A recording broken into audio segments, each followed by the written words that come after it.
Google, Bing, Yahoo ഇതുപോലുള്ള ഒരുപാട് search engines ഉണ്ടല്ലേ. ഈ സെർച്ച് എഞ്ചിൻസ് എങ്ങനെയാണ് ഒരു വെബ്സൈറ്റിനെ സെർച്ച് എഞ്ചിൻ റിസൾട്ട് പേജിൽ കാണിക്കുന്നത്, അല്ലെങ്കിൽ എങ്ങനെയാണ് ഒരു വെബ്സൈറ്റിനെ ടോപ്പ് റാങ്കിൽ എത്തിക്കുന്നത്?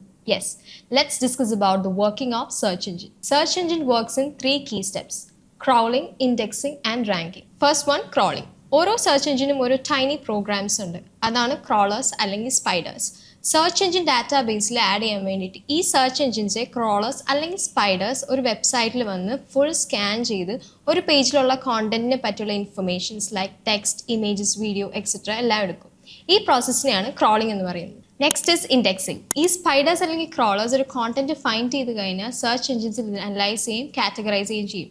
ഡ്യൂറിങ് ദിസ് പ്രോസസ് ഒരു പേജ് എന്തിനെ പറ്റിയിട്ടാണെന്ന് മനസ്സിലാക്കാൻ അതിലെ ടെക്സ്റ്റ്, ഇമേജ്, ഈവൻ വീഡിയോസ് വരെ സെർച്ച് എഞ്ചിൻസ് ഇവാലുവേറ്റ് ചെയ്യും. Keywords, metadata and site structure all play a big role here. And finally, the most important step, ranking. ഒരു യൂസർ ഒരു ക്വയറി ടൈപ്പ് ചെയ്യുമ്പോൾ അതിന് മോസ്റ്റ് റെലവൻ്റ് ആയിട്ടുള്ള റിസൾട്ട് ഏതാണെന്ന് decide ചെയ്യാൻ search engines കുറച്ച് അൽഗോറിതംസ് യൂസ് ചെയ്യുന്നുണ്ട്. These algorithms consider hundreds of factors like content relevancy, keyword match, website authority, page speed and even your location. ഈ ഫാക്ടേഴ്സ് ഒക്കെ ബേസ് ചെയ്തിട്ടാണ് ഒരു വെബ്സൈറ്റ് ടോപ്പ് റാങ്കിൽ എത്തിക്കുന്നത്. SEO സീരീസിലെ നെക്സ്റ്റ് വീഡിയോക്കായി do subscribe to Digi Skills academy.